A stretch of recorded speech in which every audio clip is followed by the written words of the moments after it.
My history is very unique because of how diverse my history is. As a kid, didn't really have many friends, relatively speaking. I couldn't just call up somebody and be like, "Hey, I'm having problems. Can you help me?" Nope. It's I've been very isolated basically my whole life.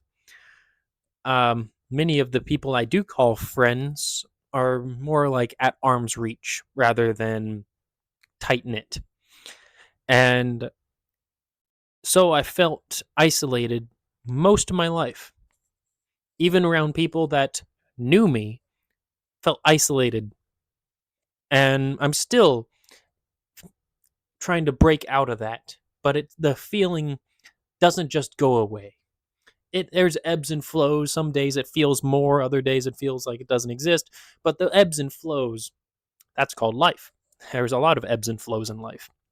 But isolation changes a human being to a point of hyper independence, hyper vigilance, just over awareness of everything. And when you start to sit back and you realize how fake the entire system is, a system that you were just born into, a system that generations before you have piled on their little 2 cents and have done nothing to benefit the future. And you just sit back and you look at the system as a whole and you go, wow, this ship has so many holes in it. I'm surprised that it's floating at all. I don't even think it is floating. At this point it should be a mile under the ocean because there's so many holes. There's so much water on board. There's so many people that are pointing fingers. There's so many people not actually patching the holes. It's just everywhere. And when you sit back long enough and you just look and listen, because you don't have friends to go hang out with, so you have plenty of free time. You don't have social obligations because you don't have friends because they don't invite you to things. So you don't go and spend your time doing those things. So what do? Watch YouTube? Okay, sit back, watch YouTube. Study the world. If I can go website to website, studying things, reading news articles, articles after articles after articles, you start connecting dots. You start picking up the pieces. And you go, wow, everything is flawed. No wonder the entire system funnels people through the schooling system, trying to get them to a college so they can have one degree in one topic for one particular specialty and field.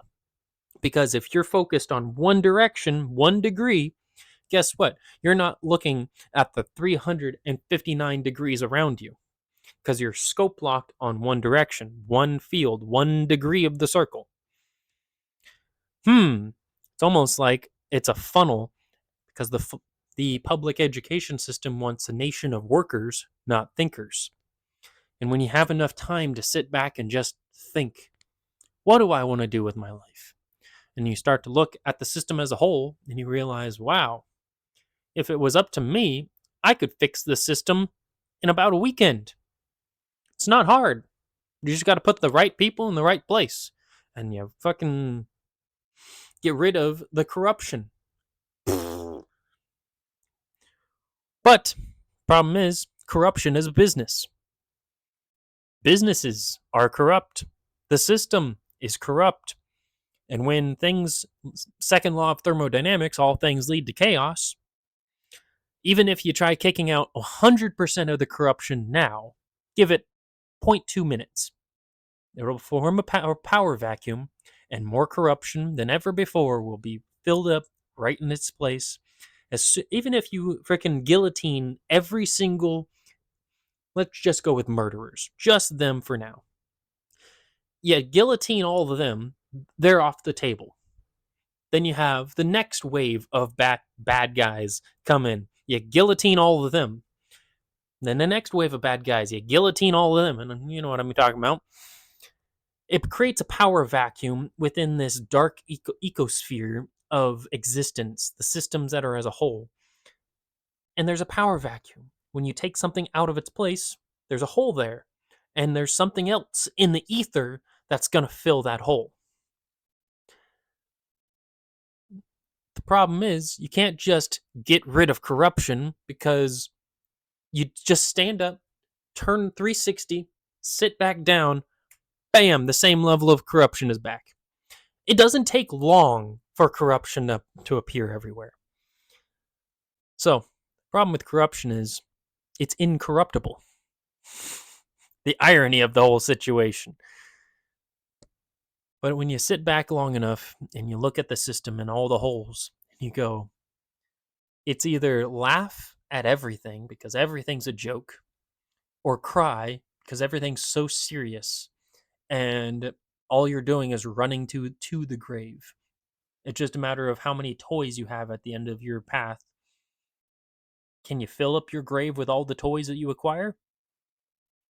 Because if you're running full speed to a whole lot of nothing, what's the point of running? The system has holes, and the ship is sinking, and it's at least $39 trillion under the water. And the same people who are in control of the system are telling you that you're bad at finances. The same people that have failed 8 financial audits in a row at the highest level. The same people who run the entire system are telling you that you owe taxes, that you need to pay back your debts, that it's your problem. The same people who are $39 trillion in debt to unknown individuals. Some are known, some are not known. And that's the problem. If you don't know, you don't know. And if you do know, and you put your head in the sand, you still don't know.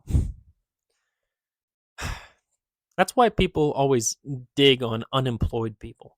Unemployed people have time. They have time to sit back. Maybe that time is spent job hunting, which it fucking is. But also, you sit back long enough and you start to realize, wow, am I actually useful? And then you start to ask, where would I be most useful at? Because when every ship has holes in it, there's plenty of opportunity to go patch those holes. But when the captain of those ships do not want your help because you have a gap in the resume, you go, wow, I have all these skills, all these abilities, all these things that can benefit you, that can make you more profitable than ever before. But because you are looking at a piece of paper that is judging my entire character and my entire being, you don't even want me on board at all. Wow. Okay. So I'm just going to sit back and watch your ship sink slowly over the course of decades. And you're going to claim every quarter that you're successful, yet the same problems happen on repeat. When you get rid of the corruption and it just goes away, 0.2 seconds later, it's right back in the same hole. When you have a captain of a ship that's actively punching holes in his own vessel and then he blames his crewmates that it's their problem that his ship is sinking, you're absolutely right, bud. Have a great day.